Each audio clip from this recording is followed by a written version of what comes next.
Merci de me donner quelques minutes.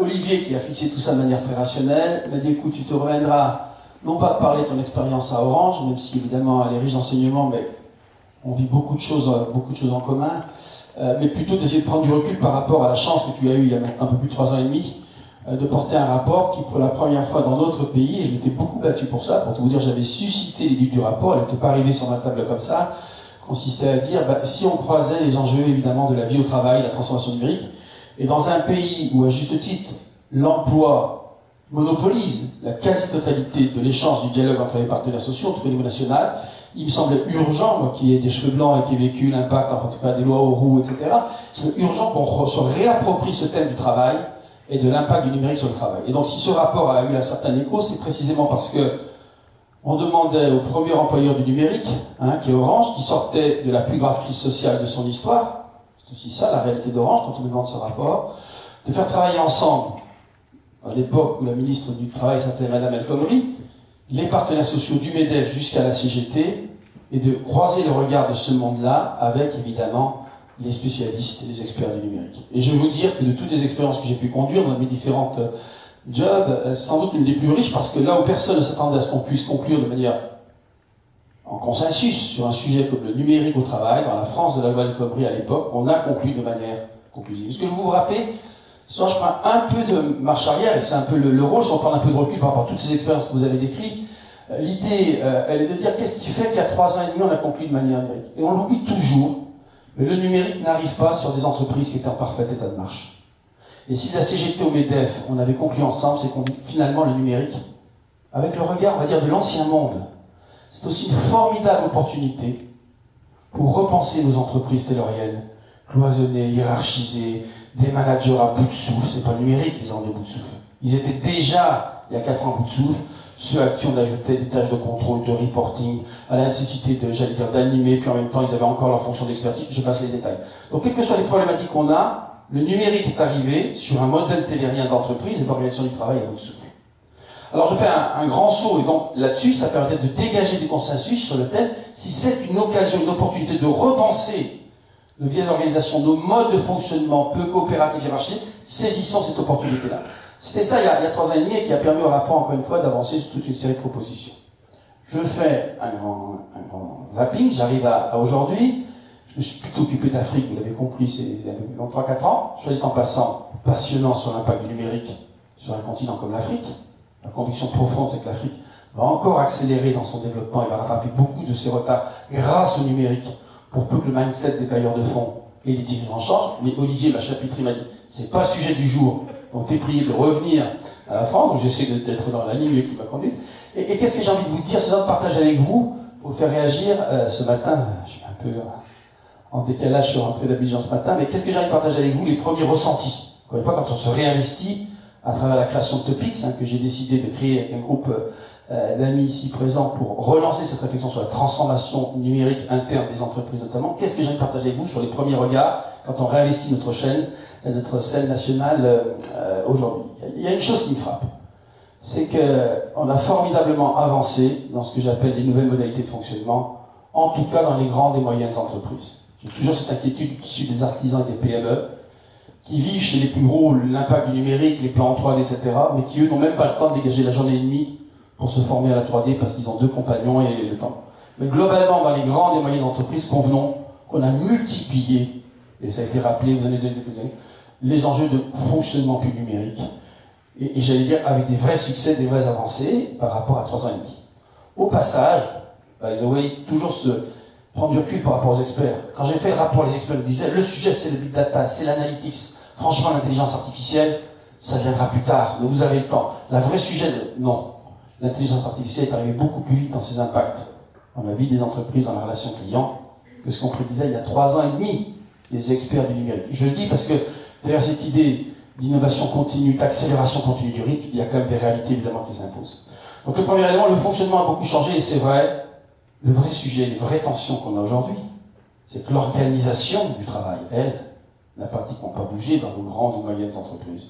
Et donc, moi, ce que j'identifie, c'est des tensions de plus en plus croissantes dans un fonctionnement de plus en numérique qui multiplie les expériences dont on fonctionne différemment et des organisations du travail toujours cloisonnées, toujours assez massivement hiérarchisées, et donc apparaissent de ce fait des nouvelles zones de tension. Donc l'enjeu qui est le nôtre aujourd'hui, c'est d'abord de pousser peut-être, rééquilibrer en tout cas, se recentrer beaucoup, notamment tous ceux qui ont la responsabilité d'être dans les entreprises, d'accompagner cette transformation, de se recentrer sur les enjeux d'organisation du travail, d'interpeller les organisations de travail plus qu'on ne le fait, et pas, j'allais dire, se contenter, pardonnez-moi l'expression, il y a beaucoup d'efforts derrière, de jouer sur le fonctionnement, les nouvelles méthodes agiles, les nouveaux enjeux, etc., qui sont très importants, mais qui, au bout d'un moment, sont embutés avec l'organisation du travail. Alors, comment se manifestent ces tensions de mon point de vue? Il y a 3-4 zones qui, aujourd'hui, sont des vrais enjeux et porteurs de risques quand on regarde les enquêtes, du point de vue notamment RH, là, pour le coup, et peut-être moins culturel, mais d'un point de vue RH.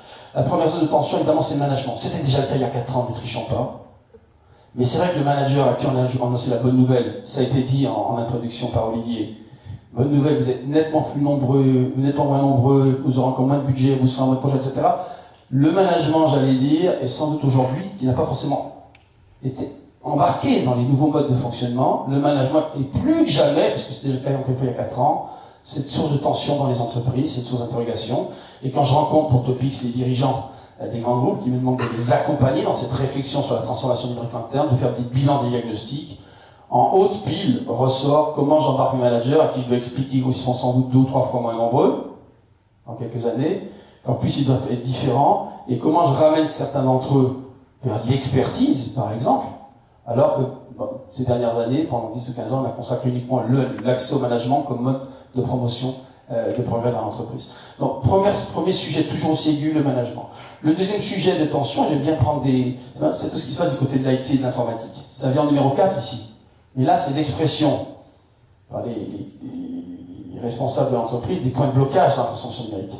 J'aimerais que de temps en temps se mettre dans la tête de la population des informaticiens qui sont devenus, c'est un fait, un des grands points de friction dans ces nouveaux modes de fonctionnement, les délais qu'on leur demande. On ne comprend plus, évidemment, il y a un exemple que j'aime bien, c'est les ingénieurs d'Ariane Espace, c'était les stars absolues. Ces ingénieurs qui construisaient des fusées pendant des années, ils avaient le temps, ils étaient dans un certain rythme par rapport à Ariane Espace, on leur a expliqué que le numérique, ça ne pouvait pas concerner des métiers aussi haute valeur ajoutée que le leur, de construire des moteurs de fusée. On sait tous qu'avec X-Space, la révolution numérique est entrée là-dedans, et qu'aujourd'hui on ne comprend pas qu'alors qu'on les a formés à la méthode agile, l'organisation d'Ariane Espace n'ayant pas changé par ailleurs, hein, mais on les a formés à la méthode agile et ils ne produisent pas aussi vite que le gars de X-Space. Je prends cet exemple parce que voilà une profession qui était royale, qui avait tous les budgets, qui avait une espèce de relation au temps par rapport à la qualité des produits, et qui tout d'un coup sont dans une tension très forte, parce que leur modèle a été disrupté, parce que l'entreprise n'a pas forcément changé son organisation, même si elle a formé ses ingénieurs aux méthodes agiles. J'aime bien penser cet exemple-là parce qu'on voit bien qu'il y a des populations, les ingénieurs à l'espace, les populations d'IT sur lesquelles se concentrent les enjeux aujourd'hui, et aussi la nécessité évidemment de passer à la vitesse supérieure dans des enjeux de transformation. Le risque psychosocial, pardonnez-moi de le rappeler, puis vous avez fait allusion au colloque auquel j'ai essayé de tirer la synthèse, mais c'est vrai que ne nous trompons pas. Il faut aussi que nous, qui portons la nécessité de la transformation numérique, à condition qu'elle embarque tout le monde, on n'oublie pas ce que les rapports de médecine du travail continuent, semestre après semestre, à nous décrire de l'état d'esprit des collaborateurs qu'on entend. De toute façon, on faillirait quelque part à notre mission. Et c'est vrai que les tensions n'ont jamais été aussi importantes, et que j'allais dire dans ce nouveau rythme, dans ces nouvelles façons de travailler, dans cette interpellation permanente, dans la difficulté de se concentrer, je ne vais pas reprendre tous les enjeux, dans cette réalité du droit à la déconnexion que j'ai porté en son temps dans le rapport avec beaucoup d'énergie, en faisant confiance aux entreprises pour le mettre en place. Il faut reconnaître qu'aujourd'hui, j'allais dire, les tensions sont quand même extrêmement fortes et les rapports d'inspection du travail nous rappellent à cette réalité. On n'a pas beaucoup progressé dans la prise en charge de ce risque. Voilà, je ne veux pas être forcément beaucoup plus long, mais je crois que le cœur du message, et je voudrais rebondir là-dessus, il est de dire, on est évidemment dans un processus continu. On a quand même franchi en 3-4 ans de façon accélérée, quand on regarde le rythme des transformations précédentes, des étapes extrêmement importantes. Les fractures, par exemple les fractures que je craignais beaucoup, sur les territoires, sur les fractures inter-entreprises, on a quand même été attentifs, et bravo à tous ceux, ils ne sont pas étrangers à cette salle, qui ont porté ce message interne sur embarquer tout le monde, le passeport numérique, etc. Ne nous l'aurons pas, le grand sujet qui est devant nous désormais, dans les entreprises, on va dire, traditionnelles, dont Orange fait partie incontestablement, c'est de dire comment je vais effectivement écrire cette nouvelle étape de la transformation de mes organisations, et pas seulement de mes modes de fonctionnement. Voilà ce que j'ai envie de partager avec vous, encore une fois, au-delà de tous les témoignages qu'on a pu avoir ce matin. Merci Bruno.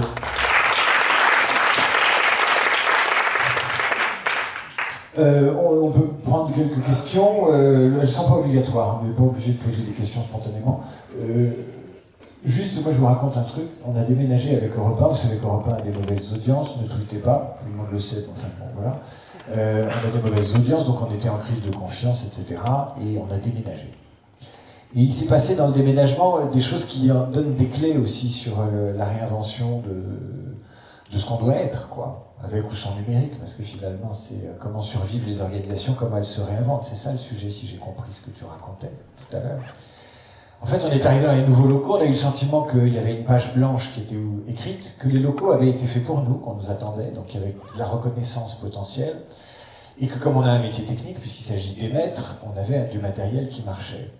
Eh bien, on a déménagé au pire du pire, c'est-à-dire on avait des mauvaises audiences, on devait démarrer quelque chose après un moment un peu compliqué, on était englué et on n'a pas fini avec une actu qui est hyper lourdingue quand même, parce que entre ubérisation démocratique, utilisation de l'outil numérique à des fins inattendues par le management de ces gilets jaunes, avec des espoirs qui nous emmènent d'un côté vers le coup d'État, de l'autre vers la révolution démocratique ou un changement de régime où on continue comme avant et puis on balaye sous le tapis, c'est pas GG.